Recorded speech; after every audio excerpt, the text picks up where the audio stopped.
അപ്പം നമ്മുടെ ഇന്നത്തെ രാവിലത്തെ ബ്രേക്ക്ഫാസ്റ്റ് എന്ന് പറഞ്ഞാൽ ഇലയുടെയാണ് കേട്ടോ. അപ്പം ഇലയിൽ അടയുണ്ടാക്കാന്നുണ്ട്. നമുക്ക് രാവിലെ ഉണ്ടല്ലോ എന്നെ ഇതിലൊക്കെ അരിയൊക്കെ അരച്ച് വെച്ചിട്ടുണ്ടെങ്കിൽ ഒരു മനസ്സമാധാനമുണ്ട്. രാവിലെ എണീക്കുമ്പോഴത്തേക്ക് ഒന്നിക്ക് ദോശ അല്ലെ ഇഡ്ഡലി അങ്ങനെ എന്നതിലൊക്കെ എന്തിനും നമുക്ക് ഒന്നും ഇല്ലാതെ വരുന്ന സമയത്ത് നമ്മൾ ഈ ഇലയുടെയിലേക്കൊക്കെ പോകുന്നു കേട്ടോ.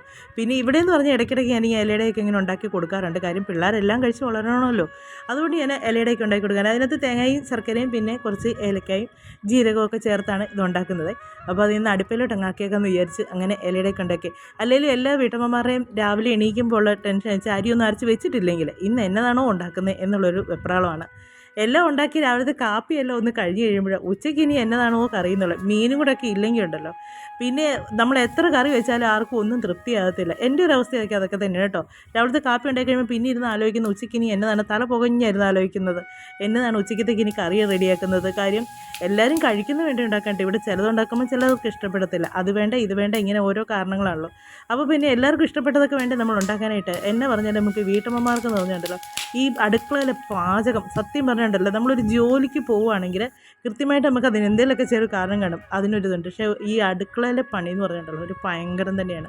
അപ്പോൾ രാവിലത്തെ ബ്രേക്ക്ഫാസ്റ്റ് കഴിപ്പെല്ലാം കഴിഞ്ഞതിന് ശേഷം ഞാൻ പതിയെ വെള്ളോട്ട് ഇറങ്ങുമ്പോൾ ഞങ്ങൾ തൊട്ട അയലൊക്കത്ത് വയ്ക്കുന്ന പറമ്പിലെ പ്ലാവാണേ. ഞാൻ ഇന്നാണ് സത്യം പറഞ്ഞാൽ കണ്ടത്. അതിൻ്റെ ഉച്ചിയിലായിട്ട് 2 ചക്ക ഉണ്ടായി നിൽക്കുന്നത്. അല്ലെങ്കിലും ഉണ്ടല്ലോ ചില കായ്ഫലങ്ങളൊക്കെ ഇങ്ങനെ ഉച്ചിയിലേ ഉണ്ടാവുള്ളൂ. കാര്യം ആരും പറിച്ച് തിന്നരുത്. അതിന് വേണ്ടിയാണ്. അത് കാക്കയ്ക്കും കിളികൾക്കും ഒക്കെ ഉള്ളതാണ് അത്. അവിടെ കിടന്നത് വിളഞ്ഞ് പഴുത്ത് താഴെ വീണ് കുറച്ച് കിളിയൊക്കെ കൊണ്ടുപോകും. അങ്ങനെ വെയിലുമൊക്കെ കൊണ്ട് നിന്നതിന് ശേഷം നമുക്ക് രാവിലെ എന്നതാണ് കറി വെക്കുന്നതെന്നുള്ള പരിപാടി ഇന്നപ്പോഴടുത്ത് കുറച്ച് കോവയ്ക്ക പറിക്കാമല്ലോ എന്ന് ഓർത്തുകൊണ്ട് ഇറങ്ങിയതേ. അപ്പോൾ കോവയ്ക്ക പറിക്കാനുള്ള പാത്രമൊക്കെ എടുത്തുകൊണ്ട് ഞാൻ ഇറങ്ങി. കോവയ്ക്ക അതിന് മാത്രം ഒന്നും ഇല്ലെന്നേ. ഈ മഴ 2 ദിവസമൊക്കെ അടുപ്പിച്ച് പെയ്തപ്പോണ്ടല്ലോ മൊത്തം ഒരുമാതിരി കരിഞ്ഞിരിക്കുമായിരുന്നു. അത് എല്ലാം കൂടെ ആ മഴ വന്നപ്പോഴത്തേക്ക് അത് മൊത്തം പൊഴിഞ്ഞ് താഴെ പോയി. എന്നിട്ടിപ്പോൾ ഉണ്ടല്ലോ ആകാശം മുഴുവൻ കാണാവുന്ന പോലെ ഇരിക്കുന്നത്. കോവൻ്റെയൊക്കെ പന്തലെന്ന് പറഞ്ഞാൽ ഒരു ശകലം പോലും വെയിൽ കയറാതെ പന്തൽ നല്ല ഇതായിട്ട് പന്തൽ തന്നെയായിരിക്കും അതൊരു അങ്ങനെ കിടക്കേണ്ട സാധനമാണ്. ഇതിപ്പം ഇവിടെ നിന്ന് നോക്കിയാൽ ആകാശം മുഴുവനും കാണാം. 2-3 എട്ടുകാലിയുടെ വല മാതിരി അങ്ങോട്ടും ഇങ്ങോട്ടൊക്കെ എന്നെയൊക്കെ കിടപ്പുണ്ട്. അങ്ങനെ കിടപ്പുണ്ട്. എന്നാണെങ്കിലും കോവലൊക്കെ എന്നെ നിർത്തിയിട്ട് ഒന്നും കൊണ്ട് പുഷ്ടിപ്പെടുന്നില്ല. നേരത്തെയൊക്കെ ഇഷ്ടം പോലെ കോവയ്ക്കൊക്കെ കിട്ടിക്കൊണ്ടിരുന്നായിരുന്നു കേട്ടോ. അതും ഇതുപോലെ വലിയ കോവയ്ക്കായിരുന്നു കിട്ടുന്നത്. മഴ സമയമാകുമ്പോഴത്തേക്ക് അങ്ങ് മൊത്തം അങ്ങ് പോകും. അത് കഴിഞ്ഞ് മഴയൊക്കെ മാറി കഴിയുമ്പോഴത്തേക്കുണ്ടല്ലോ നല്ലപോലെ കോവയ്ക്ക കിട്ടിക്കൊണ്ടിരുന്നത്. ഇതിപ്പോൾ എനിക്കുണ്ടല്ലോ ഒരാഴ്ച എടുക്കും ചിലപ്പം ഒരു ദിവസത്തേക്കുള്ള കറിക്കുള്ള കോവയ്ക്ക കിട്ടാനായിട്ട്. പിന്നെ ഒരാഴ്ച എടുത്തെന്ന് പറഞ്ഞാലും വിഷം ചേർക്കാത്ത പച്ചക്കറിയായിട്ട് നമുക്കൊരു സന്തോഷം. നമ്മൾ നട്ടതും കൂടെ ആകുമ്പോഴത്തേക്ക് ഒന്നും കൂടെ സന്തോഷം.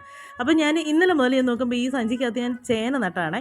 അപ്പോൾ അതിനകത്ത് ചെറുതായിട്ട് ഇങ്ങനെ കിളുത്ത് വരുന്നുണ്ട്. അപ്പോൾ ഞാൻ ആദ്യം ഓർത്ത് ചേനയുടെ തണ്ടായിരിക്കും ഓർത്ത്. അതിനിപ്പോൾ എനിക്ക് മനസ്സിലായി ചേനപ്പൂവാണ്. ഈ ചേനപ്പൂ നിങ്ങൾ ആരെങ്കിലും തോരൻ വെച്ചിട്ടുണ്ടോ? ഞാൻ ഇതുവരെയും കഴിച്ചിട്ടില്ല കേട്ടോ. ഇങ്ങനെ യൂട്യൂബിലൊക്കെ കണ്ടിട്ടുണ്ട് ഇത് തോരൻ വെക്കാൻ കൊള്ളാമെന്ന്. പക്ഷേ നേരത്തെയൊക്കെ പറമ്പിലൊക്കെ ഇത് ഇഷ്ടംപോലെ ഉണ്ടാവുമായിരുന്നു കേട്ടോ ചേന നട്ട് കഴിയുമ്പോഴത്തേക്ക്. അന്നേരമൊക്കെ ഞാനിത് ചുമ്മാ കളയത്തില്ല. കാര്യം ഞാൻ ഓർത്ത് ഈ ചൊറിയും അങ്ങനെ ചെയ്യുന്ന സാധനമായിരിക്കുന്നത്. ഇത്രയും കോവയ്ക്കാണ് ഇന്ന് കിട്ടിയത് കേട്ടോ. അപ്പോൾ ഈ ചേനപ്പൂ ഞാൻ പറിച്ചുകൊണ്ട് വന്ന് കഴുകിയെല്ലാം എടുത്തു. ഇത് ഒന്ന് തോരൻ വെച്ച് നോക്കാമെന്ന് വിചാരിച്ചാണ് എടുത്തുകൊണ്ടെന്നാണ്. കാര്യം കൊള്ളാമോ ഇല്ലയോ എന്നൊന്നും ഇതുവരെ ഞാൻ കഴിച്ച് നോക്കിയിട്ടില്ല. പിന്നെ ഈ അല്ലാതെ ഓരോരുത്തർ വീഡിയോ ഒക്കെ ചെയ്യുമ്പോൾ ഇതിൻ്റെ ഗുണങ്ങളോ കാര്യങ്ങളോ ഒന്നും എനിക്കറിയത്തില്ല കേട്ടോ. ഇതിന് മുമ്പേ പറമ്പിലൊക്കെ ഉണ്ടായിട്ടുണ്ട്. അപ്പോൾ ഇത് ചേനപ്പൂ ആണെന്ന് എനിക്ക് ആദ്യമൊന്നും അറിയത്തില്ല. ഞാൻ അന്നേരം വേറെ ഏതാണ്ട് നിലത്തുനിന്ന് കിളുത്ത് വരുന്നതെന്ന് വിചാരിച്ചേ. പിന്നെയാണ് ഇത് ചേനപ്പൂ എന്നൊക്കെ മനസ്സിലായി. പക്ഷേ ഇതിനൊരു സ്മെല്ലുണ്ട് കേട്ടോ. ചീഞ്ഞ് കഴിയുമ്പോഴത്തേക്ക് ഒരു വല്ലാത്ത സ്മെല്ലുണ്ട്.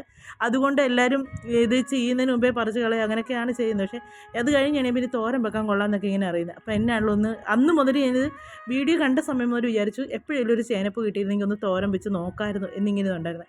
പക്ഷേ ഒട്ടും പ്രതീക്ഷിക്കാതാണ് കേട്ടോ സഞ്ചിക്കകത്ത് ഈ ചേനപ്പൂ കണ്ടത്. ഈ സമയത്തൊക്കെ ആകുമ്പോഴാണ് ഇതിങ്ങനെ പൂക്കുകയൊക്കെ ചെയ്യുന്നത്. അങ്ങനെ ചേന നട്ടതാണ് ഞാൻ. നട്ട ചേനയിൽ നിന്ന് പൂത്ത് വന്നതാണ്. അപ്പം ആ പൂ പറിച്ചൊന്ന് തോരൻ വെച്ച് നോക്കിയേക്കുന്നത്. പക്ഷേ അരിയാനൊക്കെ നല്ല രസമുണ്ട് കേട്ടോ. ഇങ്ങനെ നീളത്തിൽ നമുക്ക് പാള പോലെ. ഞാൻ ഇടയ്ക്കൊന്ന് മണത്ത് നോക്കുന്നതാണ്. ശരി വല്ല സ്മെല്ലോ ഉണ്ടോയെന്ന് അറിയാൻ വേണ്ടി നോക്കിയത്. ഒരു സ്മെല്ലും ഇല്ല കേട്ടോ. പ്രത്യേകിച്ച് അങ്ങനെ സ്മെല്ലൊന്നും പറയാനായിട്ടില്ല. ഒരു സാധാരണ നമ്മൾ പച്ചക്കറിക്കൊക്കെ ഉള്ള ഒരു പോലെ ഒരു ഇതേ ഉള്ളൂ. അല്ലാതെ വേറൊരു സ്മെല്ല് പ്രത്യേകിച്ചില്ല. അപ്പോൾ ഞാനതെല്ലാം ഓരോന്ന് 3 പീസാക്കി എടുത്ത് മുറിച്ച് 3 4 പീസാക്കും. അതിൻ്റെ പോളയെല്ലാം കൂടെ കൂട്ടി അങ്ങനെ എല്ലാം എടുത്തതിന് ശേഷം എല്ലാം കൂടെ പിന്നെ നമുക്ക് ചെറിയൊരു പൂവാണ് കിട്ടിയത് കേട്ടോ. ഒത്തിരി വലിയ പൂവൊന്നും അല്ലായിരുന്നു. അപ്പോൾ ഇതിൻ്റെ വലിയ പൂവൊക്കെ ഉണ്ട് കേട്ടോ. അതൊക്കെ വെക്കുമ്പോൾ ഒത്തിരി കിട്ടും. ഇത് ചെറിയൊരു പൂവായിരുന്നു. അപ്പോൾ അതിനെല്ലാം ചെറിയ ചെറിയ പീസുകളാക്കി എടുത്ത് അരിഞ്ഞെടുക്കാമെന്ന് വിചാരിച്ച് കുഞ്ഞായിട്ട് നമുക്ക് അരിയാനും എളുപ്പമുണ്ട് കേട്ടോ. ഈ പോള ഒരുമാതിരി നമ്മളെന്താ ഈ ഇതിൻ്റെയൊക്കെ പോലെ ഇരിക്കും. ഈ കൂമ്പില്ലേ കൂമ്പ് ഈ ചുണ്ടെന്നൊക്കെ പറയത്തില്ലേ. പിന്നെന്തോ കൊടപ്പനോ അങ്ങനെയൊക്കെ ഓരോ സ്ഥലത്ത് ഓരോ പേരാണല്ലോ. വാഴച്ചുണ്ട് അങ്ങനെ പറയാം. അപ്പോൾ എല്ലാവർക്കും മനസ്സിലാവുമല്ലോ. വാഴച്ചുണ്ടിൻ്റെയൊക്കെ ഇതുപോലെയൊക്കെ ഏറ്റവും പുറവശത്തെ പോളെ.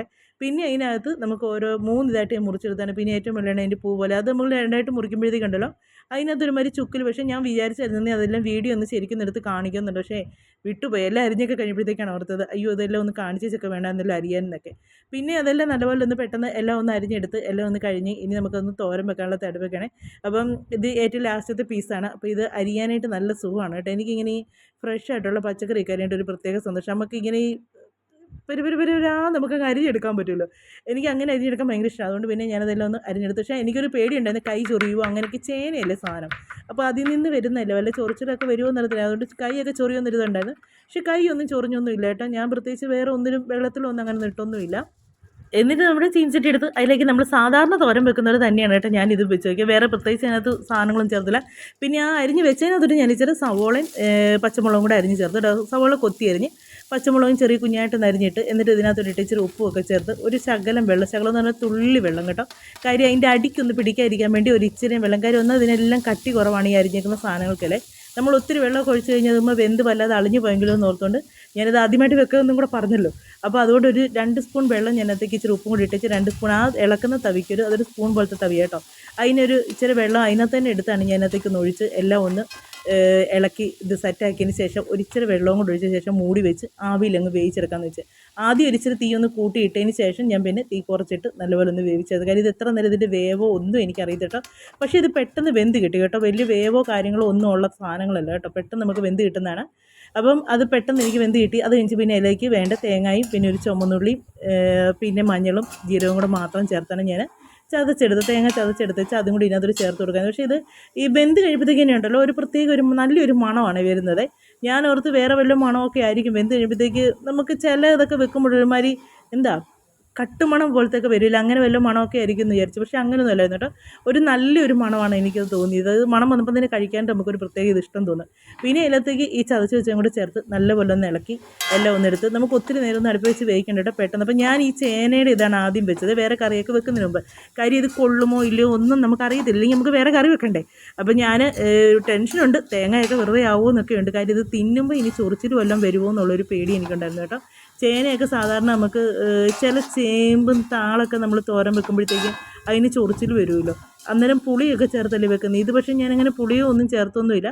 ചൊറിച്ചിലോ എന്തെങ്കിലും വരുമോ ഇല്ലയോ എന്നൊന്നും എനിക്കറിയാം. പക്ഷേ നമ്മളിത് ഇളക്കുകയൊക്കെ നമ്മൾ ഈ കൂണൊക്കെ തോരൻ വെക്കത്തില്ലേ, അതുപോലത്തെ ഒരു സ്മെല്ലൊക്കെയാണ് എനിക്ക് തോന്നിയത്. അപ്പോൾ അതുപോലത്തെ ഒരു ടേസ്റ്റ് തന്നെയാണ് ഇതിന് എനിക്ക് കഴിച്ചപ്പോഴും തോന്നിയത്.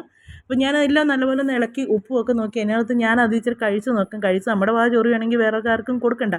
നമ്മുടെ ചൊറിഞ്ഞ് നമ്മൾ മാത്രമല്ലേ അറിയത്തുള്ളൂ. അവരുടെയൊക്കെ വാ ചൊറിഞ്ഞാൽ ഈ കറിയും ചട്ടിയും എല്ലാം കൂടെ എൻ്റെ തലയിലിരിക്കും. അതുകൊണ്ട് ഞാൻ എന്നെ ഇത് ആദ്യം ഇച്ചിരി കഴിച്ച് നോക്കി. എനിക്ക് ആദ്യം ഇച്ചിരി കഴിച്ചപ്പോൾ എനിക്ക് തോന്നി കേട്ടോ, നമുക്ക് എന്നേലും സംശയത്തോടു കൂടി നമ്മളൊരു സാധനം കഴിച്ചാൽ നമുക്കത് തോന്നും അത് അങ്ങനെ എന്നെ ഒരു പ്രശ്നം ഉണ്ടെന്ന് നമുക്ക് തോന്നും. അതേ സ്വഭാവം തന്നെ കേട്ടോ എനിക്ക്. നമുക്കെന്നല്ല എനിക്ക് അങ്ങനത്തെ ഒരു സ്വഭാവം കേട്ടോ. ഞാനത് ആദ്യം കഴിച്ച് നോക്കിയപ്പോൾ എനിക്ക് തോന്നി വാ ചൊറിയുന്ന പോലെ തോന്നി. ഞാൻ പിന്നെ ഒരു ഇച്ചിരിയും കൂടി എടുത്തൊന്ന് കഴിച്ച് നോക്കി കേട്ടോ. വാ ചൊറിയുന്ന പോലെ എനിക്ക് തോന്നിയപ്പോൾ ഒരു സംശയം പോലെ. അന്നേരത്തേക്ക് വായിക്ക് ചൊറിച്ച് തന്നു. പക്ഷേ ഭയങ്കര ടേസ്റ്റായിരുന്നു കേട്ടോ. എനിക്ക് ഭയങ്കരമായിട്ട് ഇഷ്ടപ്പെട്ടു. ഭയങ്കര ടേസ്റ്റായിരുന്നു. ഞങ്ങളിത് വെച്ചിട്ട് ഞാൻ കൊച്ചിക്കത്തേക്ക് മാത്രമേ ഉള്ളായിരുന്നു കേട്ടോ. അതുപോലെ എല്ലാവർക്കും അത് ഭയങ്കര ഇഷ്ടപ്പെട്ട് എല്ലാവരും നല്ലപോലെ. അപ്പോൾ ഇച്ചിരി കഴിച്ചപ്പോൾ പിന്നെ ഇച്ചിരി കൂടെ ഞാൻ കഴിച്ച് നോക്കി രുചിയുള്ളതുകൊണ്ട്. നിങ്ങളാരെങ്കിലുമൊക്കെ ചേനപ്പൂവൊക്കെ കറി ഇങ്ങനെ തോരനോ കറി ഇത് ഇറച്ചി വെക്കുന്നവർ എങ്ങനെയൊക്കെ വെക്കുമെന്ന് പറയുന്നത് കേട്ടോ. അങ്ങനെ എങ്ങനെയൊക്കെ വെച്ചിട്ടുണ്ടെങ്കിൽ ഒന്ന് കമൻറ്റിലൂടെ പറയണേ. പിന്നെ ഉച്ചക്കത്തേക്കുള്ള കറി എന്നൊക്കെ പറഞ്ഞാൽ നമ്മുടെ മാവേല തന്നെ മാങ്ങയൊക്കെ പറിച്ചൊരു മാങ്ങാക്കറി വെച്ച് മീൻ ഫ്രീസറിൽ നിന്ന് എടുത്ത് വെള്ളത്തിലൊക്കെ ഇട്ട് മീൻ വറക്കാനായിട്ട് ഇതൊക്കെയായിരുന്നു നമ്മുടെ കറിയൊക്കെ ആയിട്ടുണ്ടായിരുന്നത്. അപ്പോൾ നമ്മുടെ വീഡിയോ എന്നൊക്കെ പറയുന്നത് ഇത്രയൊക്കെ ഉള്ളൂ കേട്ടോ. വീഡിയോ ഒക്കെ അവസാനിപ്പിക്കാനുള്ള സമയമൊക്കെ ആയിട്ടുണ്ട്. അപ്പോൾ നമുക്ക് അടുത്ത വിശേഷങ്ങളൊക്കെ ആയിട്ട് ഇനി അടുത്ത വീഡിയോയിലൂടെ കാണവേ. അപ്പോൾ ആരും പോവല്ലേ, ഒരു കാര്യം കൂടെ ഒന്ന് പറഞ്ഞോട്ടെ.